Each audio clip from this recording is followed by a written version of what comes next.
Biblical Prophecy Introduction. Have you ever stopped to think that maybe everything you've been taught about the end times is incomplete?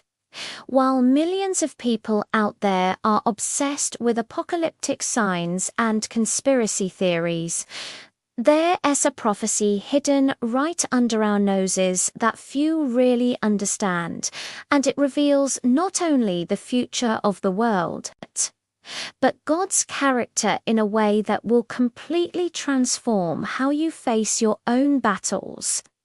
I'm talking about Gog and Magog, those strange names you've heard in some sermon but probably glossed over, without understanding the revelation bomb hidden there. Most people think prophecy is just about predicting dates and identifying countries on a map. But the truth is much deeper and more personal than that. When God speaks to the heart through these ancient visions, He's revealing eternal principles about how He acts, how He protects, and how He transforms certain defeat into impossible victory. You know that moment in your life when you felt completely surrounded with no way out, as if invisible forces were conspiring against you? That boss who wants to bring you down, that disease the doctor said was terminal, that financial crisis that seems to have no solution, that destroyed relationship you think is impossible to restore. Well, that's exactly where the story of Gog and Magog connects with you in a way that will make your heart race. Because this prophecy is unjust about geopolitical battles between nations. It's about the pattern of how God operates when everything seems lost, when enemies are countless, when you're unarmed and vulnerable. And the plot twist. It's so surprising, so counterintuitive, that it will turn upside down everything you thought about faith, divine protection, and spiritual victory. Here's the truth nobody tells you. God acts in silence when you least expect it, and often. He allows enemies to approach completely for the situation to seem desperate precisely to prepare such a spectacular victory that there will be no doubt about who's in control. The tears God sees you shedding now aren't being wasted. They are part of a bigger plan that involves not just delivering you from the problem, but using that deliverance to reveal His glory in a way that will impact not only you, but everyone around you. And the most incredible part, you don't need to wait for the end of the world to experience this kind of divine intervention. The principles revealed in the prophecy of Gog and Magog work here and now, in your life, in your struggles, in your impossible challenges. So get ready, because what you are about to discover in the next lines is untheological theory to memorize and forget it, as strategic knowledge that will change how you pray, how you face adversities, and how you understand God's role in your circumstances. You are not alone. God is with you, even when it seems the heavens are closed and your prayers aren't being heard.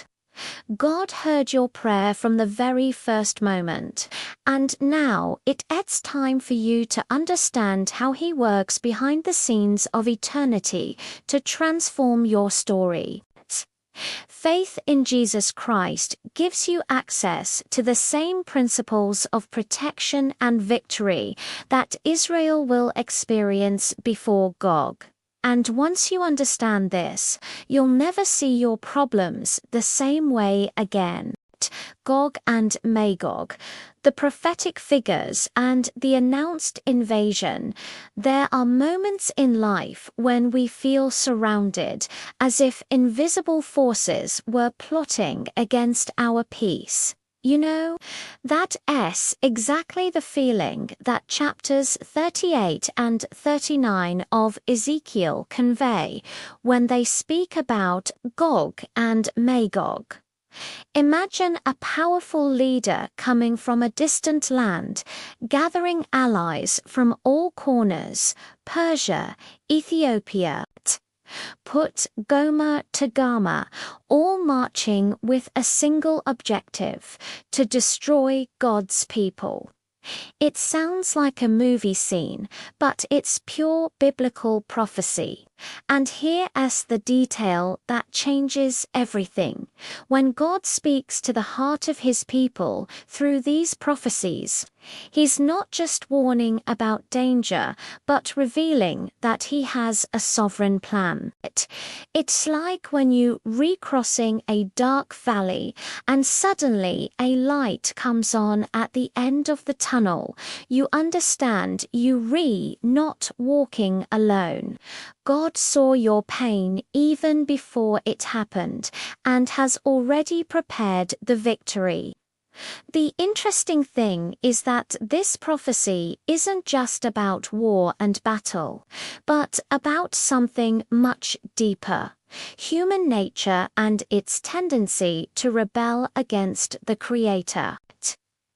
Gog represents that leader who thinks he's invincible, who believes he can do whatever he wants without consequences. How many times don't we see this today? Political leaders, business people, ordinary people who think they can live outside God's principles and prosper eternally. But then comes the plot twist of the story. When everything seemed lost for Israel, surrounded by powerful enemies coming from the far north, God intervenes spectacularly.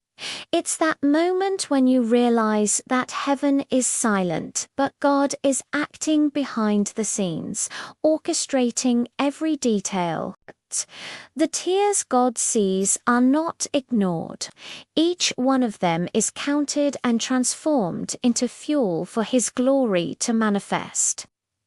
Now, think with me. Why would God allow this coalition of nations to form against Israel?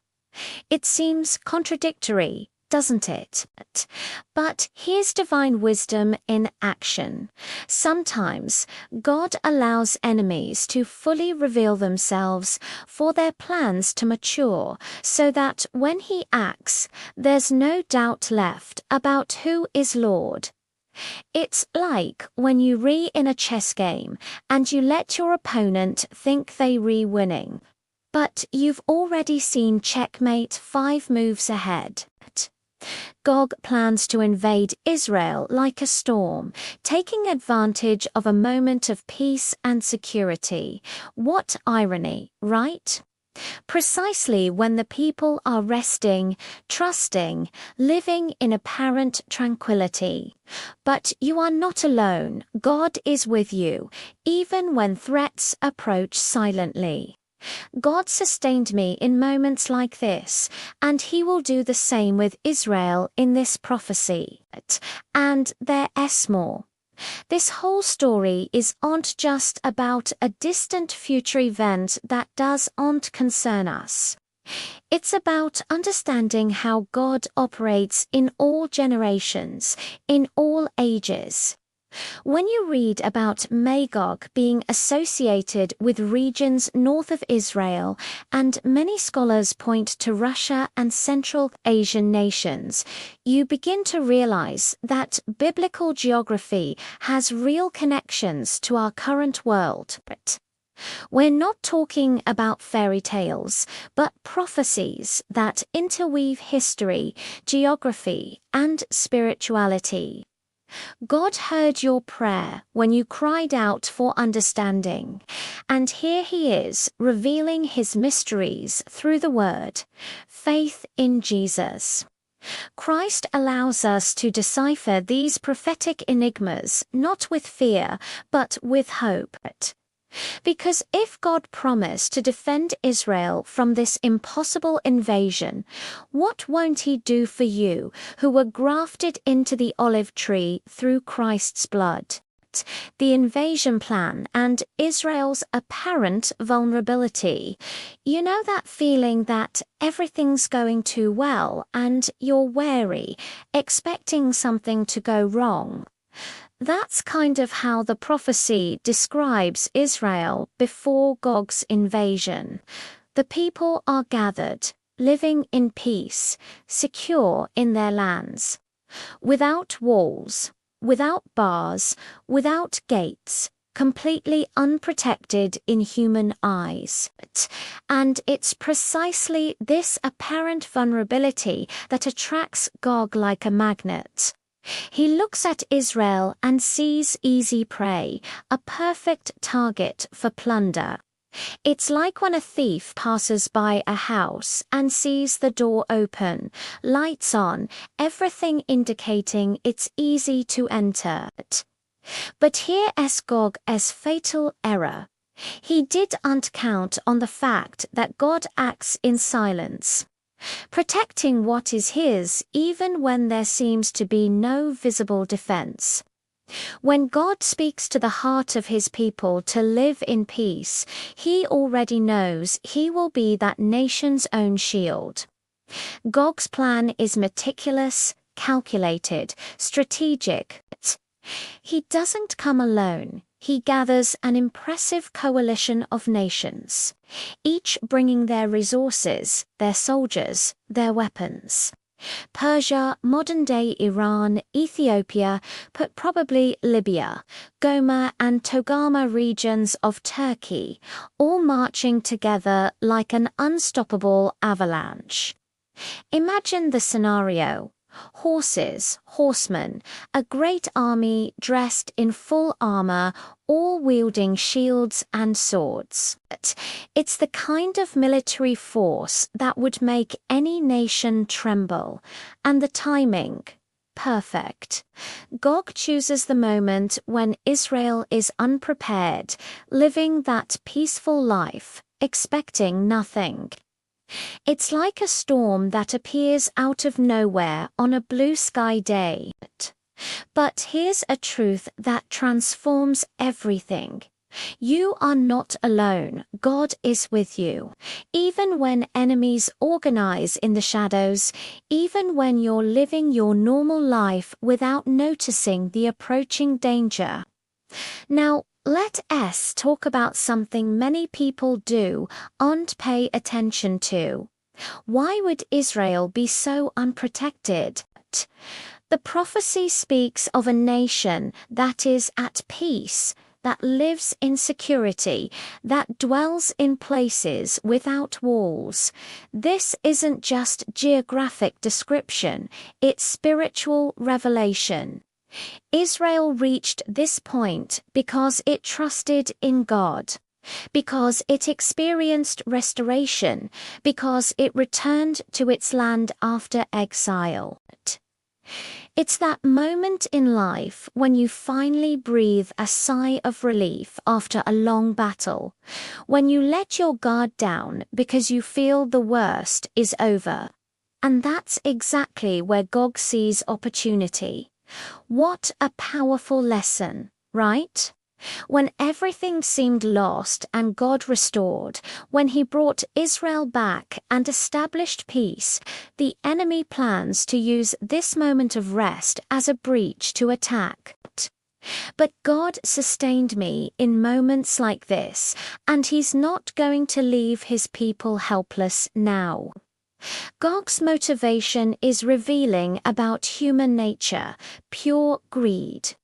The prophecy makes it clear that he comes to plunder and rob, to turn his hand against the repopulated ruins.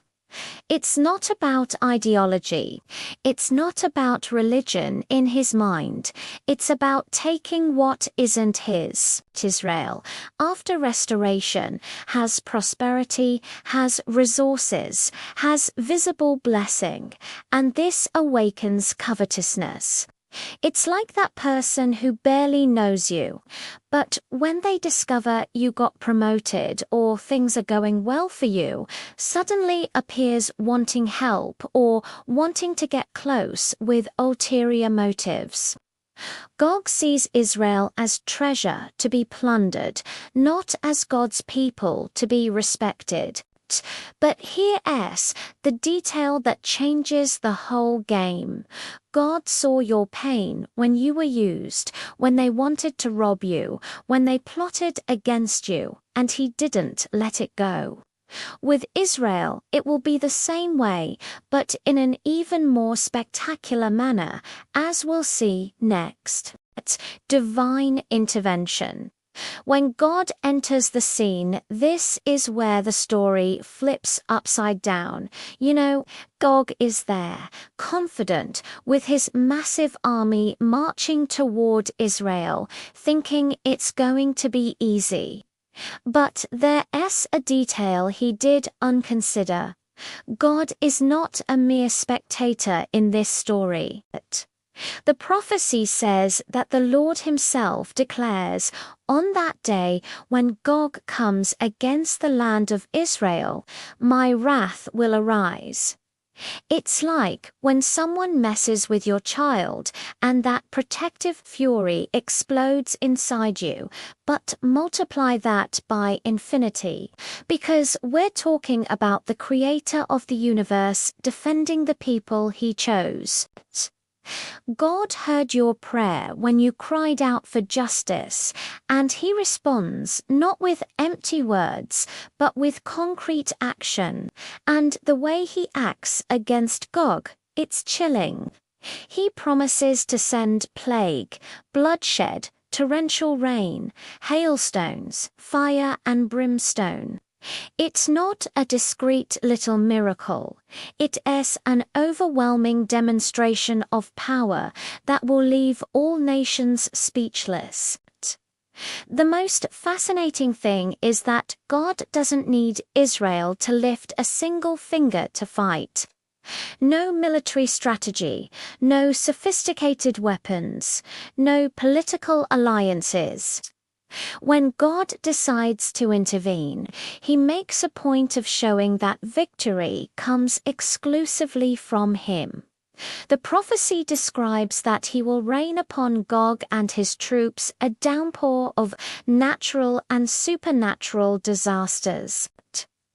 Earthquakes will shake the earth in such a way that the fish of the sea, the birds of the sky, the animals of the field, and all people will tremble before the Lord's presence. Mountains will fall, cliffs will crumble. It's the kind of apocalyptic scenario that Hollywood tries to recreate, but doesn't come close to spiritual reality. And you know what this teaches us? That heaven is silent, but God is acting, even when it seems evil is triumphing.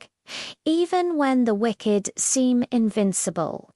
But there is an element in this divine intervention that is almost ironic. God will make Gog's own soldiers turn against each other. Imagine the confusion. You're there in the middle of the battlefield, and suddenly you can no longer distinguish who's ally and who's enemy. Chaos sets in such a way that they begin to kill each other. It's like when your own negative thoughts start devouring themselves. When the lie you told generates another lie and you get trapped in the very web you wove. God doesn't need to create new enemies for Gog. He simply transforms his allies into adversaries. The Bible calls this every man's sword will be against his brother. When God speaks to the heart about justice, he acts in ways our limited minds can't even imagine. The tears God sees are not forgotten. Every injustice has its reckoning in due time.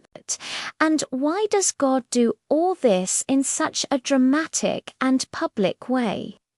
The answer is in the prophecy itself. Thus I will magnify myself, sanctify myself, and make myself known in the eyes of many nations, and they shall know that I am the Lord. It's not about God proving anything. He doesn't need human validation. It's about revelation, about opening the eyes of entire nations that live as if God didn't exist, or as if he were powerless, when that entire army coming from the far north, with all its pomp and strength, is annihilated without Israel firing a single arrow. The whole world will have to acknowledge there is a God in Israel, and he is powerful. You are not alone. God is with you, and when he decides to act in your favor, there's no force on earth or in hell that can stop it. Faith in Jesus Christ connects us to that same God who defends, who fights, who wins, and this completely changes how we face our own Gogs in life.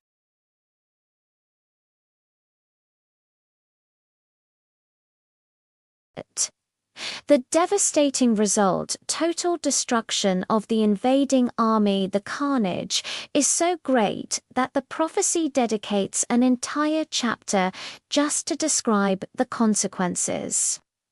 Just think, an army that seemed invincible, with soldiers from multiple nations, horses, armor, swords, everything reduced to corpses scattered across the mountains of Israel. And we're not talking about a few hundred or thousand, but such an absurd quantity that it will take 7 months to bury all the bodies. 7 months. That's longer than many people take to build a house. Israel will have to designate special teams just for this task.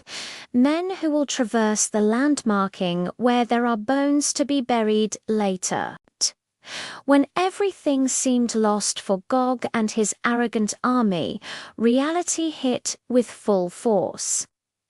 God sustained me through defeats that taught me humility.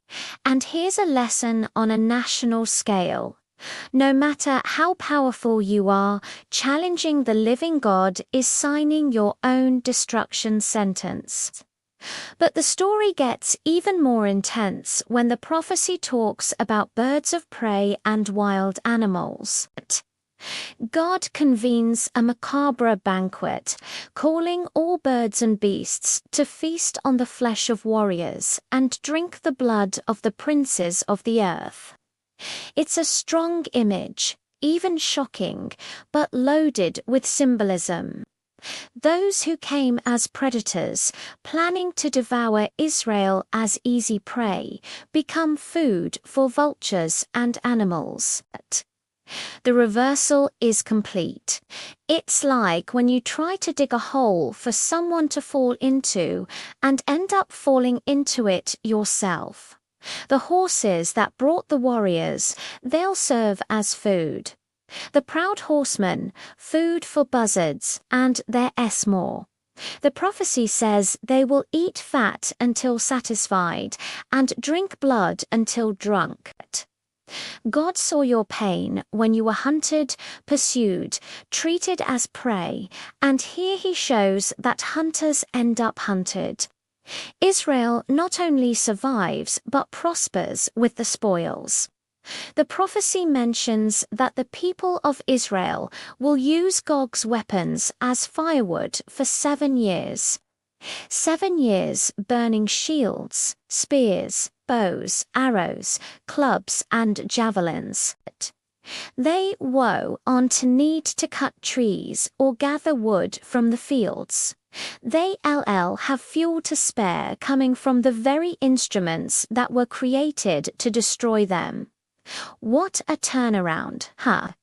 It's as if God said, I'm going to transform everything that came to kill you into resources to sustain you. Think about the practical application of this in your life. How many times has what the enemy planned to bring you down ended up becoming a springboard for your growth? That malicious criticism that motivated you to improve, that door they closed in your face that forced you to find a better path. God heard your prayer and transformed curse into blessing, exactly as he will do with Israel using Gog's weapons as provision. And what's the great objective of all this? The prophecy is clear. The house of Israel shall know that I am the Lord their God from that day forward. It's not just about defeating enemies. It's about restoring relationship, about the people recognizing who's really in control. God uses this spectacular victory to engrave in Israel's collective memory a fundamental truth. He never abandons his own, even when he allowed them to go into exile because of disobedience. He promised to bring them back. And now, defending them against Gog in such a miraculous way, he seals this restoration. It's the moment when you finally understand that heaven is silent, but God is acting all the time, preparing victories you can't even imagine. The tears God sees during the journey are transformed into testimony of faithfulness. And faith in Jesus Christ connects us to this same promise. You are not alone. God is with you, fighting battles you don't even know are happening behind the scenes of eternity.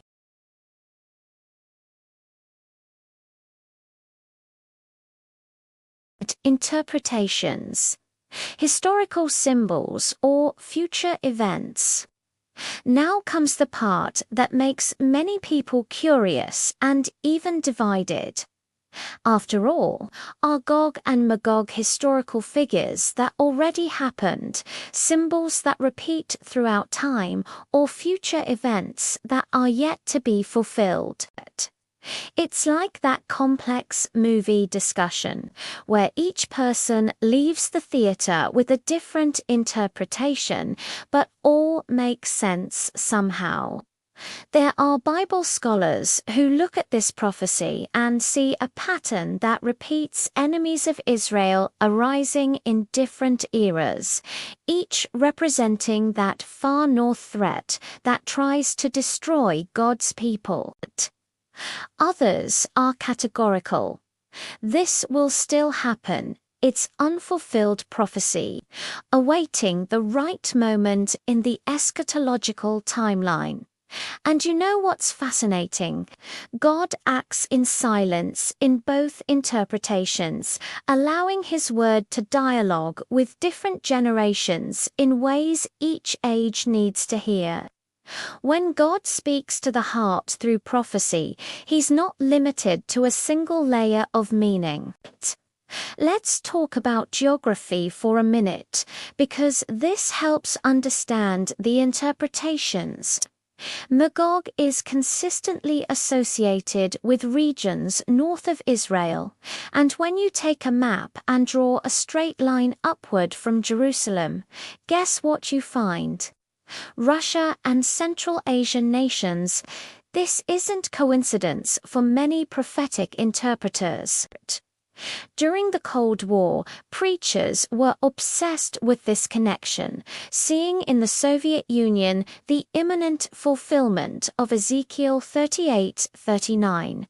Today, with geopolitical tensions involving Russia, Iran, ancient Persia, mentioned in the prophecy, Turkey region of Goma and Togarmah and other nations, the prophecy gains new contours of relevance.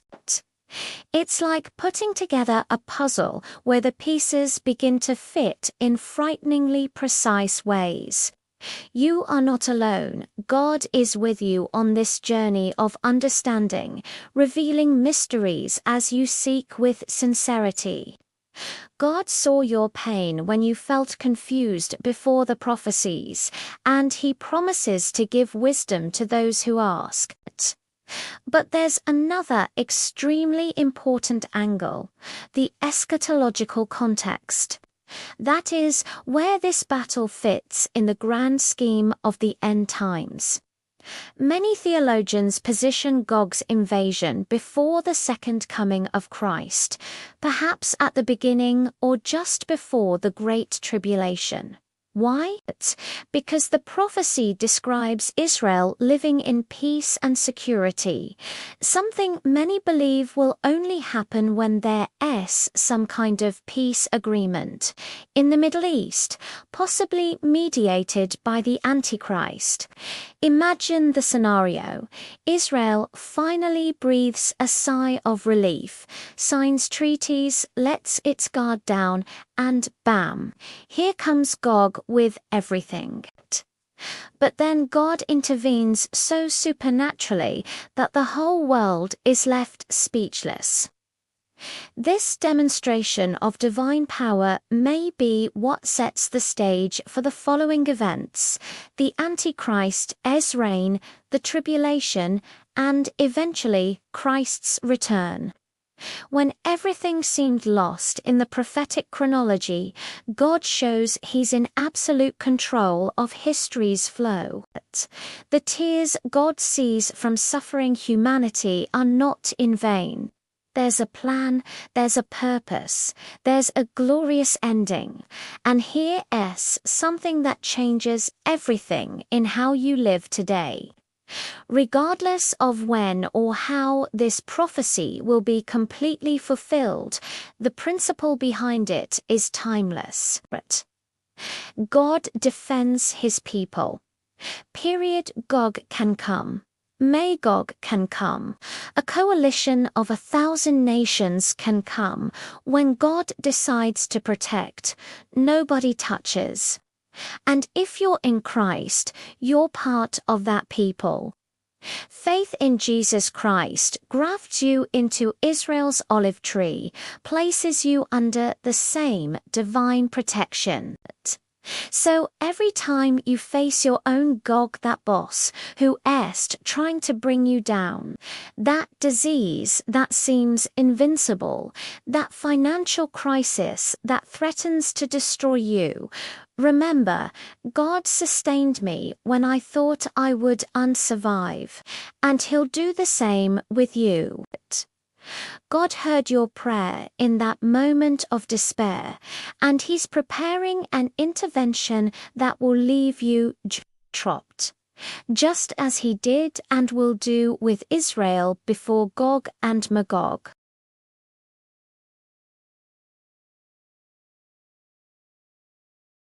Conclusion. So we've reached the end of this prophetic journey, but actually this is just the beginning for you, you know?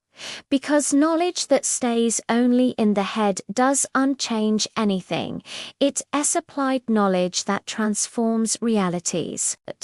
And now you have in your hands powerful principles that God revealed through the prophecy of Gog and Magog, that He acts in silence when you least expect it, that He allows enemies to fully reveal themselves before acting, that His victory is always more spectacular than anything you could imagine or achieve with your own strength.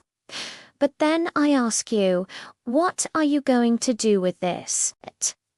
Will you let this knowledge die here, or will you start applying it in your real life, in your real battles, in your personal Gogs and Magogs that are marching against you right now?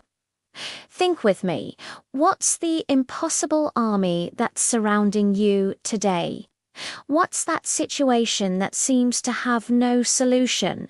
That problem that makes you wake up in the middle of the night with a heavy heart?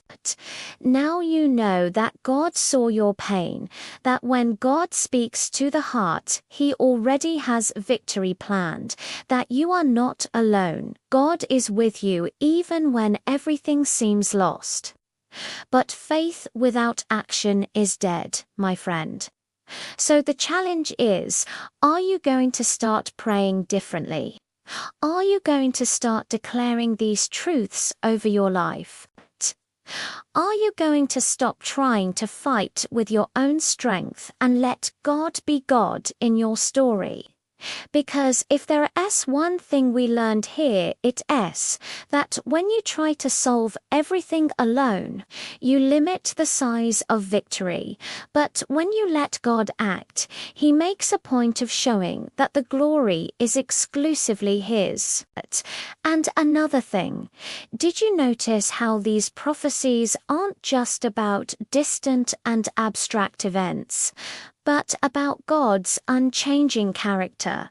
He is the same yesterday, today, and forever.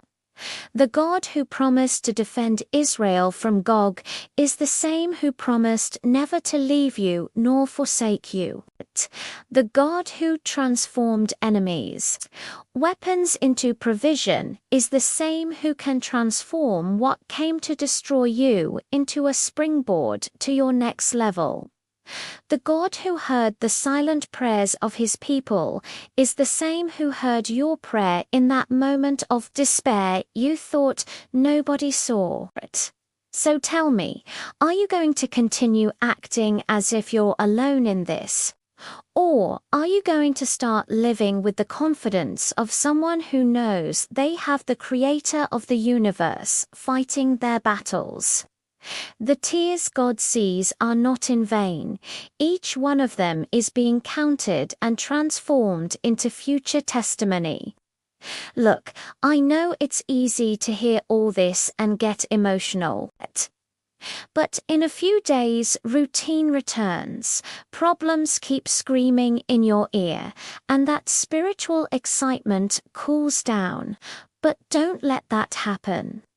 Come back here, review these principles, let this truth hammer in your heart until it becomes unshakable conviction. And since you made it this far, already dove into this deep knowledge about how God operates behind the scenes of history and your personal life, don't stop here.